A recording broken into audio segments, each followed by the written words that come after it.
Tomaram cada um o seu incensário e puseram neles fogo, e puseram incenso sobre ele, e trouxeram fogo estranho perante a face do Senhor, o que lhes não ordenara.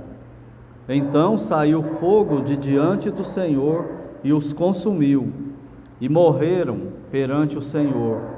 E disse Moisés a Arão: Isto é o que o Senhor falou, dizendo: Serei santificado naqueles que se chegam a mim, e serei glorificado diante de todo o povo. Porém Arão calou-se.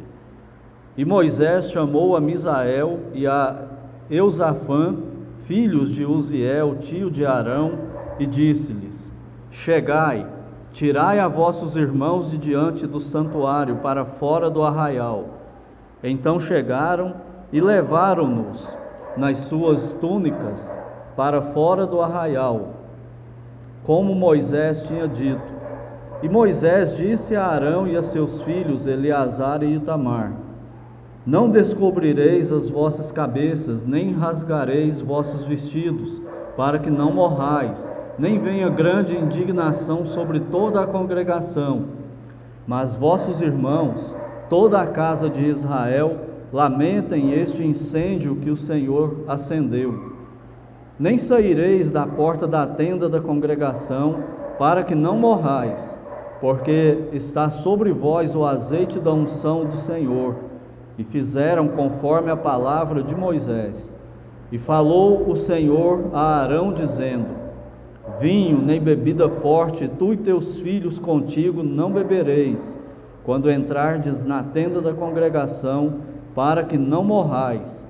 Estatuto perpétuo será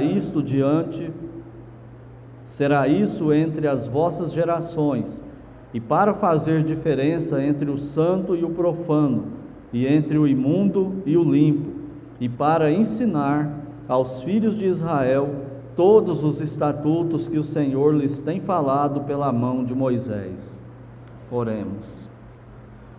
Senhor nosso Deus, no nome do Senhor Jesus Cristo, nós entramos mais uma vez na Tua presença santa em oração. Nós Te agradecemos, Pai, pelo culto até aqui. E agora, Senhor, estamos com Tua palavra aberta. E mais uma vez nós carecemos da bênção do Senhor, de nos iluminar com Teu Espírito Santo para que a possamos compreender corretamente. Mas mais do que isso, Senhor, nós Te pedimos que o Senhor use a Tua palavra nas nossas vidas, nos faça refletir seriamente sobre a Tua santidade e a nossa vida, o nosso relacionamento com o Senhor. Mas usa, Pai, a Tua palavra agora no poder do Teu Espírito Santo, para a Tua honra e para a Tua glória e para o nosso bem espiritual. Pois é no nome santo do Senhor Jesus Cristo que nós oramos agradecidos. Amém. Podeis assentar-se? A santidade de Deus, a justiça santa. Essa passagem aqui de Levítico, ela nos relata uma história muito chocante e também apavorante. É uma coisa que choca, que causa admiração e que traz pavor também para nós do que está acontecendo aqui. E por que isso acontece? Nós vamos ver e entender hoje à noite. Por que Deus agiu dessa forma? Essa passagem aqui é uma daquelas passagens que muitas pessoas, por não entendê-la corretamente, acham que Deus tem duas faces, uma no Velho Testamento e outra face no Novo Testamento. A face de Deus no Velho Testamento, por passagens como essa, eles veem como um Deus severo demais, um Deus que mata e que manda matar. E no Novo Testamento, eles veem um Deus diferente, um Deus mais brando, que mata o seu próprio filho para salvar pecadores. Então essas pessoas, por não entenderem essas passagens difíceis do Velho Testamento, eles acham que Deus mudou, ou então que Deus evoluiu e melhorou. Ele era um Deus mau no Velho Testamento, e ficou um Deus mais abrandado no Novo Testamento, mas isso é errado. Deus é o mesmo, no Velho Testamento, no Novo Testamento, o padrão dele não muda em nada, a lei dele não muda, a santidade dele não muda, nenhum atributo dele não muda, é entendimento errado. Então nós precisamos entender essas passagens corretamente, e nesse texto aqui, tem muitas lições para nós muito preciosas, na vida de Moisés, no ministério de Moisés, nas atitudes de Arão, depois que os filhos dele morrem, e depois o ministério sacerdotal dos levitas. Várias lições aqui, mas eu vou me deter hoje à noite apenas nesse episódio de Deus matar Nadab e Abiú. Por que Deus fez isso? Esse dia, ele era um dia tremendo, era um dia que era para terminar numa majestosa adoração. Se vocês voltarem aí e começarem a ler lá do capítulo 8, vocês vão ver que os sacerdotes levitas, que Deus ordenou na lei de Moisés, em Êxodo, eles estão sendo agora ordenados. É a primeira vez que eles vão ocupar a posição deles oficialmente. Eles são levados para a frente da tenda, todo Israel ali assistindo, mais ou menos 2 milhões de pessoas assistindo. Eles são levados para a frente do tabernáculo, eles passam por um banho na pia, depois eles são vestidos com aquela roupa incrementada dos sacerdotes e do sumo sacerdote, são ungidos com óleo e são consagrados ao ministério do Senhor. Então é um momento tremendo, está começando uma coisa nova que não existia antes, o sacerdócio dos levitas, da tribo de Levi, no ministério deles com Israel, no ministério de Deus para com Israel. E aí, ao invés desse dia aí acontecer com a adoração magistral, ao invés desse dia terminar com essa adoração, termina com o funeral de 2 sacerdotes, e não com a adoração majestosa e o povo tremendo de medo. Por quê? O que Nadab e Abiú fizeram aqui foi tão grave assim, para que Deus matasse eles? Será que Deus foi injusto com eles? Ou Deus falhou com eles na graça e na misericórdia? No amor para com eles? Fato é que Deus os matou. Uma atitude direta de Deus. Por que isso? Tudo que Nadab e Abiú fizeram aqui estava errado. Tudo que eles fizeram estava errado. E aqui já começa a aplicação para nós. Será que tudo que nós fazemos para Deus está certo do jeito que Deus manda? Meticulosamente do jeito que Ele manda? Tudo que eles fizeram está errado. E eu vou mostrar isso para vocês rapidamente. 7 coisas, 7 erros dele. Não é aquele joguinho de 7 erros que a gente vê 2 desenhos e tem que descobrir 7 erros, né? Mas nós vamos ver aqui 7 erros deles. Primeiro, versículo 1 e 2. E os filhos de Arão, Nadab e Abiú, tomaram cada um seu incensário, puseram neles fogo e puseram incenso sobre ele e trouxeram fogo estranho perante a face do Senhor. Primeiro erro, eles eram as pessoas erradas para usar o incensário. Não era eles que era para usar o incensário. Nós não temos tempo aqui de confirmar isso, eu vou citar as passagens aí se você quiser anotar e ver depois, mas você pode olhar em Êxodo capítulo 30 e os versículos de 7 a 10. Quem era para fazer isso aqui era o sumo sacerdote. Eles eram sacerdotes, eles não eram sumos sacerdotes, só tinha um sumo sacerdote e não era eles. Segundo erro, os instrumentos que eles usaram foi errado. Foram os instrumentos errados, eles usaram os seus próprios incensários. Êxodo 40, versículos 9 e 10, vocês vão ver que só o incensário do sumo sacerdote foi consagrado para fazer esse trabalho aqui no tabernáculo. e não todos os incensários de todos os sacerdotes. Só o incensário do sumo sacerdote.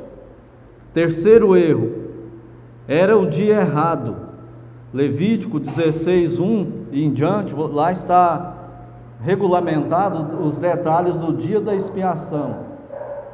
No dia da expiação era para ser feito isso aqui que eles estavam fazendo nesse dia.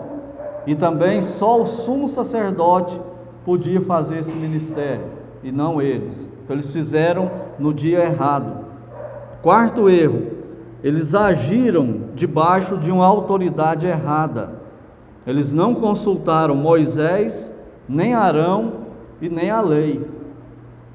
Moisés, até aquele tempo, era o representante direto de Deus. Eles não perguntaram a Moisés se eles podiam fazer aquilo. Em segundo lugar, eles não olharam a lei de Moisés, o que Deus tinha determinado, como que era para fazer aquilo. E em terceiro lugar, eles não consultaram o sumo sacerdote Arão, que era o pai deles. Agora, irmãos, uma outra pequena aplicação aqui para nós. Será que tudo que nós fazemos num culto para Deus, nós examinamos a Bíblia para ver se Deus permite aquilo? Se aquilo é para fazer parte de um culto a Deus? Ou nós fazemos igual Nadab e Abiú, nós achamos que é bom e colocamos? Então considere isso. Outro erro deles, o quinto erro, versículo 2, a segunda parte, eles ofereceram fogo errado. A Bíblia fala aí de um fogo estranho que eles usaram. E aí tem várias posições, vários estudos tentando descobrir que fogo estranho foi esse. A maioria dos crentes pensam que Deus matou eles por causa do fogo estranho. Mas tudo que eles fizeram estava errado. Fogo estranho foi só mais um. Então uns acham que esse fogo estranho é um pouco de petróleo que eles acharam, e acharam muito interessante, né? Muito incendiário. Isso aqui vai funcionar muito bem lá no tabernáculo. Na hora de manter o fogo aceso lá, isso aqui vai ser uma beleza, vamos levar isso. Mas Deus falou, não é para usar esse fogo. Eu sabia que tinha esse fogo aí, não mandei vocês pegar esse fogo. O fogo é para ser tirado do altar e levado para o outro local e manter esse fogo aceso.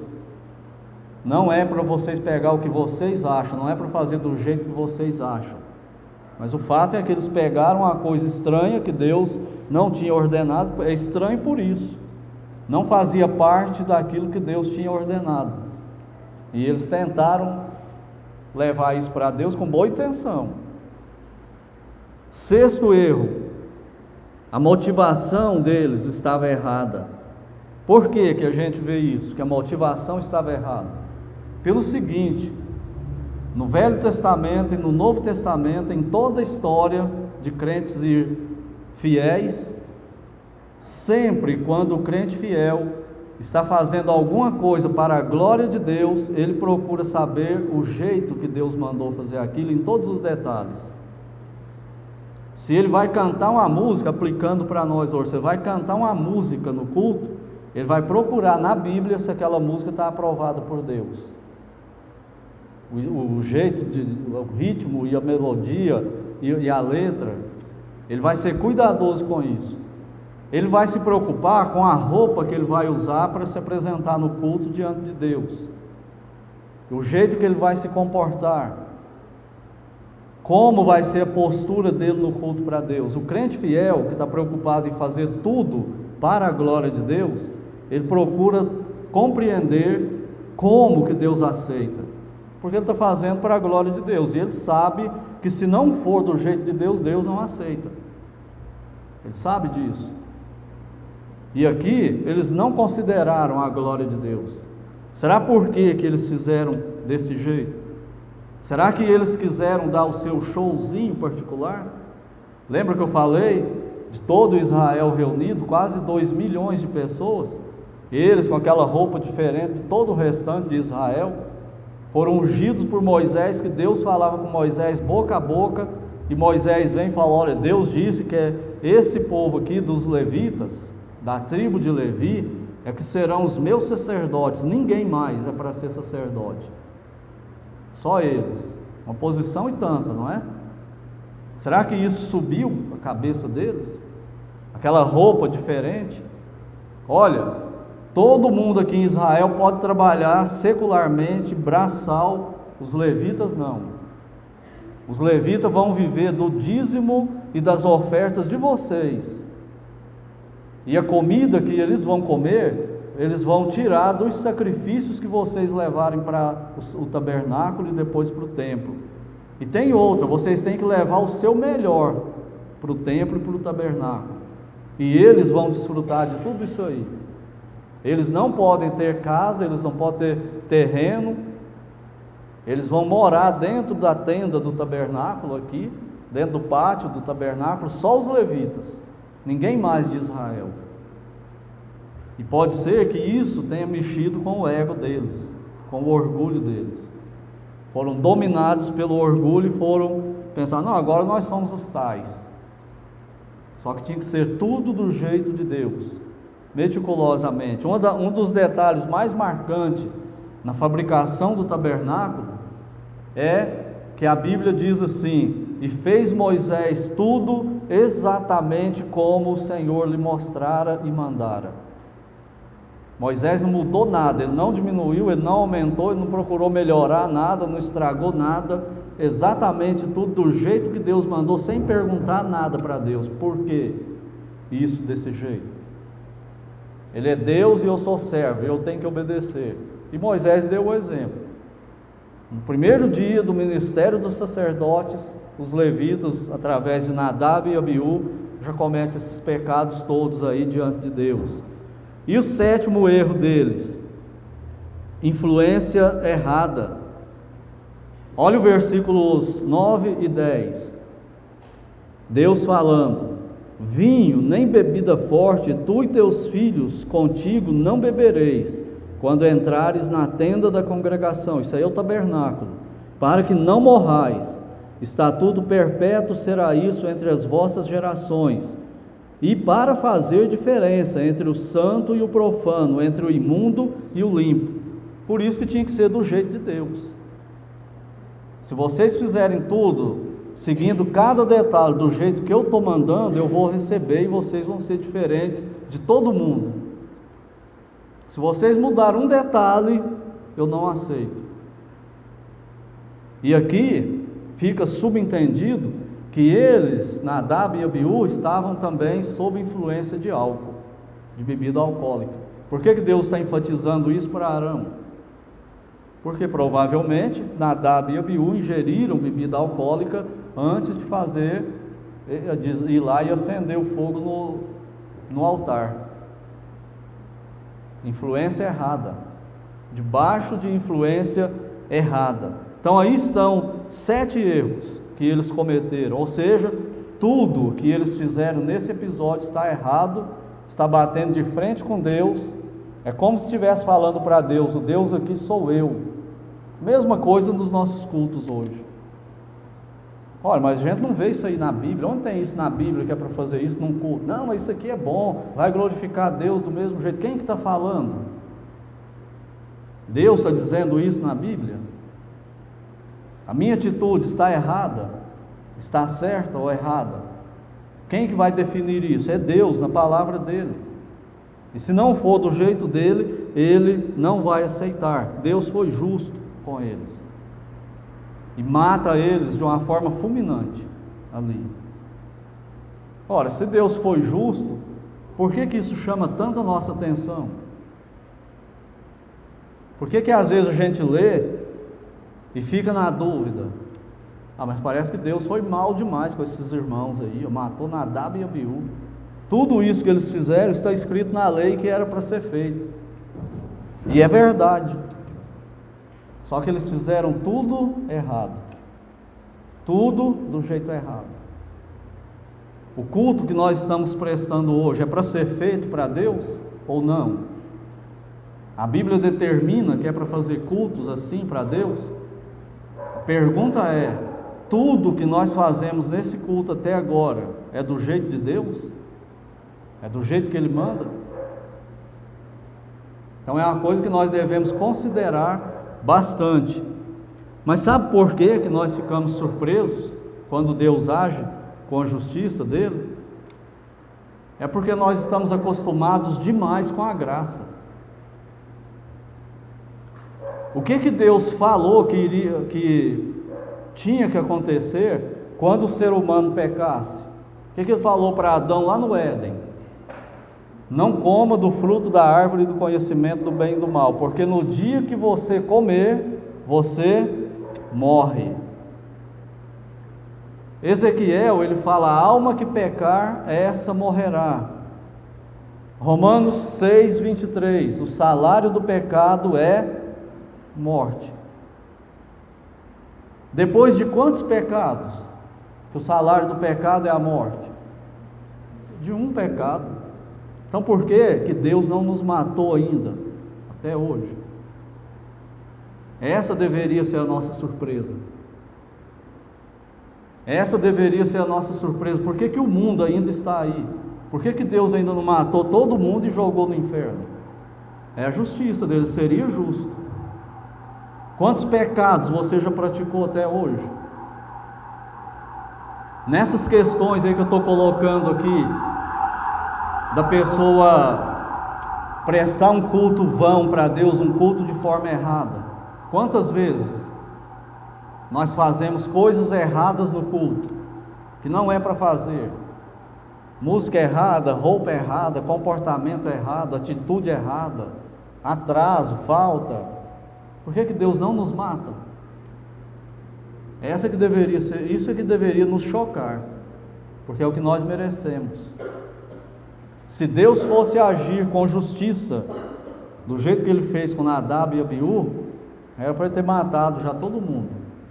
Mas nós acostumamos tanto com Deus derramar a sua graça sobre nós e a sua misericórdia, não dar aquilo que nós merecemos. Estou falando nós como seres humanos. Claro que nós que estamos em Cristo, isso é diferente.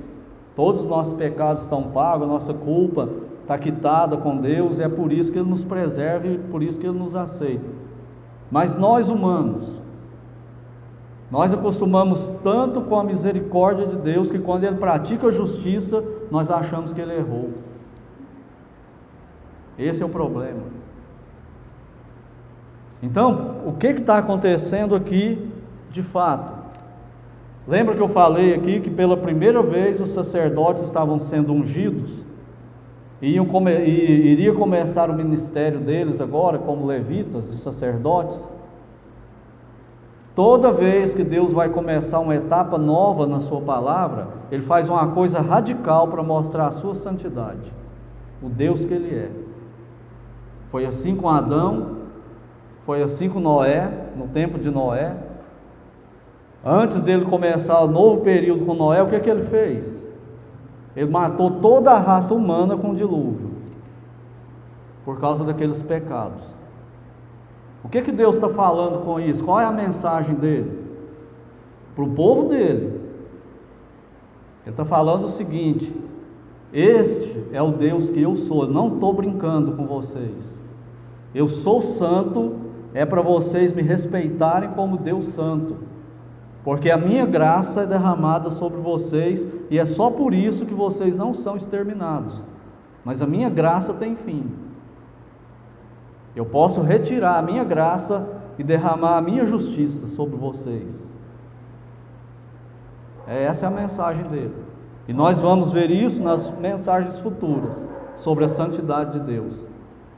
O que ele fez com Ananias e Safira, só porque eles venderam o terreno por um preço e mentiram para os apóstolos que tinha sido outro preço, para dar o dízimo, para dar aquela oferta e ter aquela reputação que os outros tinham, que Barnabé estava tendo.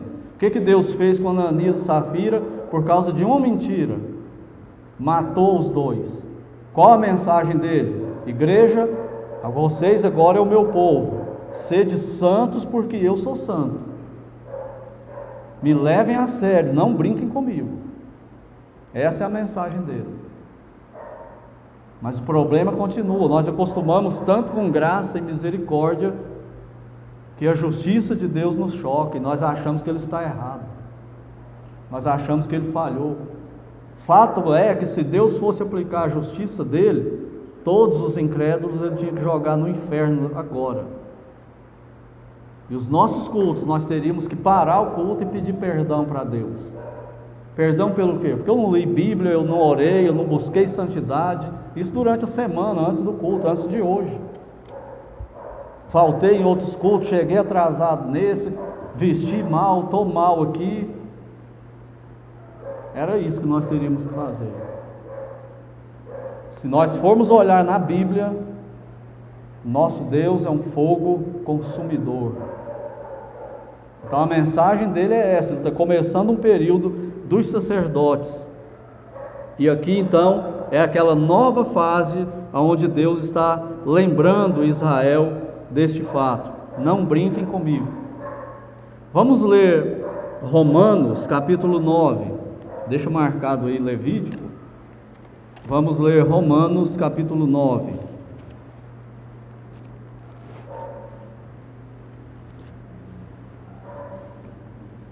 Romanos 9, 14 a 18.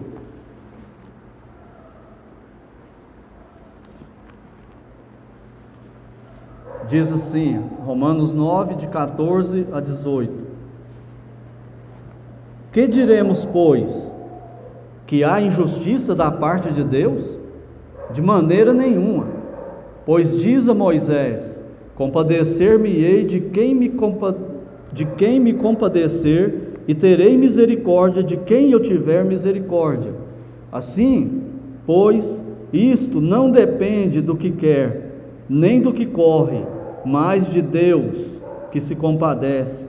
Porque diz a Escritura a Faraó: para isto mesmo te levantei, para em ti mostrar meu poder, e para que o meu nome seja anunciado entre as nações. Logo, pois, compadece-se de quem quer e endurece a quem quer. Ou seja, Deus não deve nem graça e nem misericórdia para absolutamente ninguém. Ele é absolutamente soberano nisso. Qual o problema com isso? Para conosco hoje, igreja. Se Ele decidir nos punir, se Ele decidir me disciplinar, eu tenho misericórdia de quem eu quero ter misericórdia. Agora, você pecou tanto contra mim, que eu não vou exercer misericórdia com você e nem graça, eu vou aplicar em você a minha justiça santa. Ai de mim, não seria? A Bíblia fala que há pecados para a morte, por esses não digo que ore. É a disciplina de Deus de tirar a vida do crente na terra. Em 1 Coríntios 11, todo mês eu repito isso aqui. Por causa disso, desses pecados, de participar da ceia indignamente, há muitos entre vós fracos e doentes. Existe isso no meio dos crentes hoje? Será que em nenhum crente hoje aqui em Uberlândia existe uma doença por causa de pecado que não foi confessado biblicamente? Há muitos fracos e doentes, e olha só, e não poucos que já morreram, ou seja, que Deus já matou por causa de pecado. É isso que ele está dizendo, eu não estou brincando com vocês. Sede santos porque eu sou santo. Ele endurece a quem Ele quer. Eu tenho por costume vir aqui de manhã para orar. E eu gosto de orar imaginando cada um de vocês e orar por cada um, inclusive por mim. E um dos clamores meus diante de Deus, sabe o que é? Senhor, não entregue a igreja do Calvário aos seus desejos pecaminosos. Não faça isso conosco, Senhor, por misericórdia. Não faça.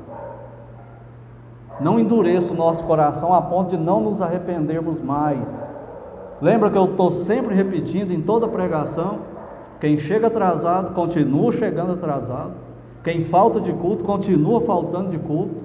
Quem não é ofertante, não oferta. Quem não é dizimista, não dá dízimo. É família, é trabalho, é estudo, é tudo em primeiro lugar, no lugar de Deus. Já imaginou se Deus resolver agir nisso, com a santidade dele e com a justiça dele? Nós sabemos o que ele manda fazer na Bíblia. Imagina então, irmãos e irmãs, os incrédulos. O que Deus não faria com os incrédulos? Se nós já estamos em maus lençóis com ele. Agora, vamos lá para 1 Pedro. 1 Pedro,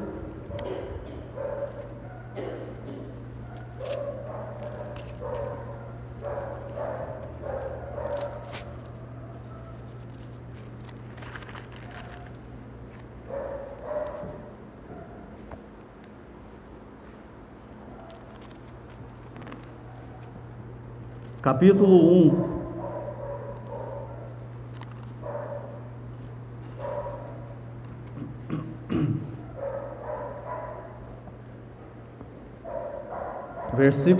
A partir do versículo 13. Agora aqui Deus não está falando mais para Israel, está falando para nós, os salvos em Cristo, a igreja dele. E olha o que ele fala para nós: portanto, cingindo os lombos do vosso entendimento, sede sóbrios e esperai inteiramente na graça que se vos ofereceu na revelação de Jesus Cristo. Como filhos obedientes, não vos conformando com as concupiscências que antes havia em vossa ignorância, mas, agora é para mudar radicalmente, como é santo aquele que vos chamou, sede vós também santos em toda vossa maneira de viver. Não é só em algumas áreas da vida, é em toda a vossa maneira de viver. Porquanto escrito está: sede santos, porque eu sou santo. Gente, é a mesma ordem que ele deu para Israel no Velho Testamento, que o povo pensa que lá ele era um Deus mais severo. A mesma ordem que ele deu para Israel, ele está dando para a igreja no Novo Testamento. Qual é a ordem? Sede santos, não se envolvam com pecado. Tudo que for pecado, fuja. Não abracem pecado. Sejam santos. E qual a razão pela qual eu devo ser santo? Porque Deus é santo. Se eu quiser ter comunhão com Ele, é só através de santidade. Sem santificação, ninguém verá o Senhor. Ninguém. É ilusão pensar que está salvo e viver do jeito que quer. É ilusão. Pode ser até um bom evangélico, admirado, elogiado por muitos pastores, mas é reprovado por Deus. Sede santos, porque eu sou santo. Versículo 17. E se invocais por Pai aquele que sem acepção de pessoas julga segundo a obra de cada um, andai em temor durante o tempo da vossa peregrinação. Vendo como que ele julga? Sem acepção de pessoas. Você não tem medo disso, não? Por isso que eu falo sempre, eu não consigo entender certas atitudes de algumas pessoas que se dizem crentes e agem daquele jeito que está agindo. Não é possível que entendeu a conversão. Não é possível que tenha um mínimo de conhecimento de quem é esse Deus do Evangelho, para estar fazendo desse jeito, vivendo desse jeito, agindo desse jeito. Está muito longe do padrão de Deus. Então a mensagem de Deus para Israel é a mesma mensagem que ele deu para a igreja. Agora olha 2 Pedro, capítulo 2.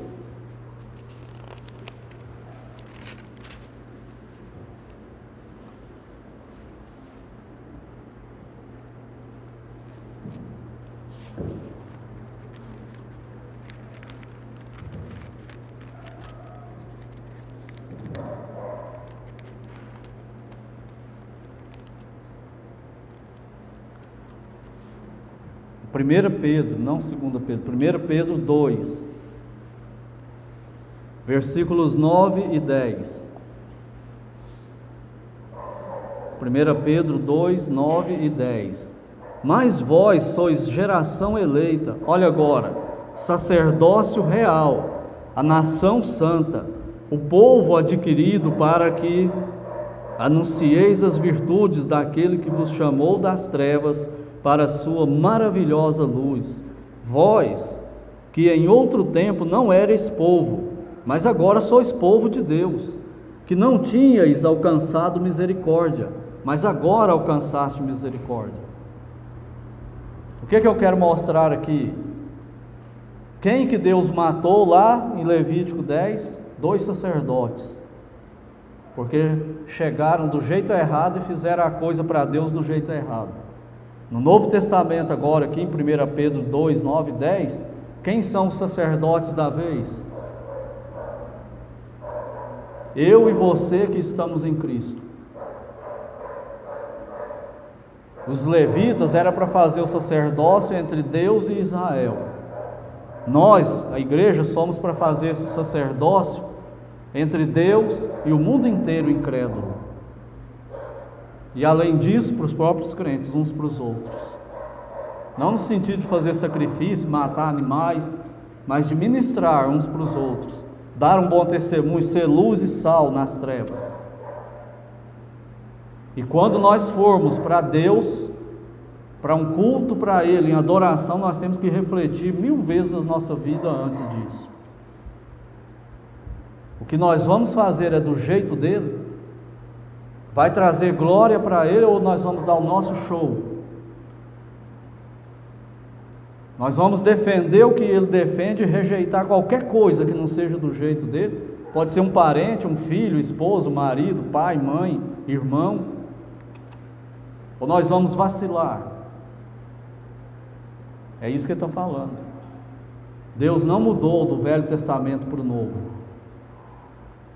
Quando ele foi começar a igreja, ele fez a mesma coisa. Ele matou Ananias e Safira, para mostrar que ele não mudou.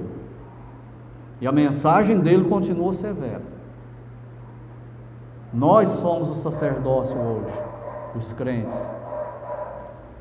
E eu termino com essa pergunta: que tipo de sacerdote você e eu temos sido? Você que fala que é crente, como eu também falo que sou. Que tipo de sacerdócio? Que tipo de serviço, se é que você tem algum serviço para Deus além de vir para o culto? Que tipo de serviço você tem oferecido para Deus? Você tem feito para Deus? Você é um sacerdote igual a Arão, ou você é um sacerdote igual Nadab e Abiú? Vai continuar fazendo do seu jeito e não do jeito de Deus. E volto a confrontar. Reflita sobre a sua vida. Chegar atrasado e explicar. Faltar de culto e explicar. Quando não é por uma doença justa e tal, estudo, trabalho sério. Leitura da Bíblia durante a semana e explicar. Vai você explicar isso para Deus. Por que não leu a Bíblia durante a semana? Você leu quanto de Bíblia? Ah, mas eu não sei ler, eu não gosto de ler. Eu sou brasileiro, o brasileiro não teve a cultura da leitura. Todo crente, pelo menos 66 livros ele tem que ler por ano. 66 livros, pelo menos, ele tem que ler por ano. Quais são esses 66 livros? De Gênesis a Apocalipse. Pelo menos esses ele tem que ler. Como é que está a sua leitura? Examinai as Escrituras, porque vós cuidais ter nelas a vida eterna, e são elas que me revelam para você. E nós não lemos. E falamos que conhecemos o Senhor, que amamos o Senhor. Cantamos para Ele: Senhor, aqui viemos te adorar e não sei o quê. Será que é verdade mesmo? Estamos fazendo do jeito dele? Ou igual Nadab e Abiú? Considere isso seriamente. Ele não estava brincando com Nadab e Abiú, e ele não está brincando conosco também.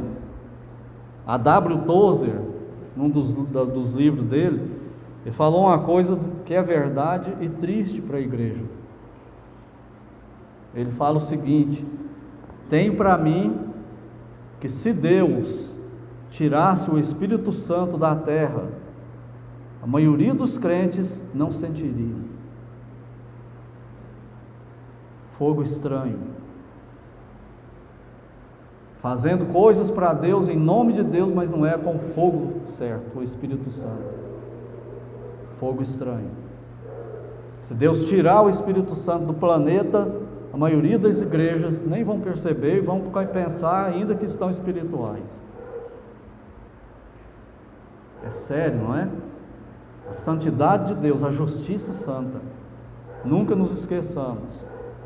Ele continua agindo e Ele é o Deus que não muda. Nós estamos debaixo da graça em Cristo e graças a Deus por isso. Mas isso não elimina a disciplina direta dele, a hora que Ele quiser, com qualquer um de nós. Isso não elimina. É tempo de começar o juízo pela casa de Deus. Ai daquele que cair na mão de Deus. O nosso Deus é fogo consumidor. E nós estamos ouvindo isso, alertas e mais alertas. Vou citar só alguns. Quantos pastores batistas regular e outros batistas, presbiterianos que você conhece que estão pregando essa mesma mensagem? Você vai na internet, que tipo de pregação que o Paul Washer prega? E a gente escuta várias delas. Augustus Nicodemos, Hernandes Dias Lopes, pastor Almir Marculino, pastor Fábio aqui em Uberaba, pastor Marcos em Araguari, a mesma mensagem. E está entrando no ouvido e saindo pelo outro. Eu tenho medo da hora que Deus resolver disciplinar crentes. Nosso Deus é um fogo consumidor. Que tipo de sacerdote você é? Arão ou Nadab e Abiú? Oremos. Senhor nosso Deus, nós te agradecemos pela tua palavra, porque nela o Senhor se revela a nós, pecadores. Pai, nós te pedimos que o Senhor haja no nosso coração com o teu Espírito Santo e nos quebrante. Faça, Senhor, nos arrependermos dos nossos pecados a cada dia e não nos deixe cair no pecado de Nadab e Abiú, de fazer a coisa do nosso jeito e de tentar oferecer fogo estranho que o Senhor não aceita. E que o Senhor nos santifique cada vez mais, que o Senhor nos faça cada vez mais fiéis, mais santos, mais comprometidos com o Senhor, levar a sério a nossa vida no Senhor, para que o Senhor nos use cada vez mais na nossa família e no ambiente, seja lá onde for que nós estivermos, como sal e luz, para a tua honra e para a tua glória. É a nossa oração, no nome santo do Senhor Jesus Cristo. Amém.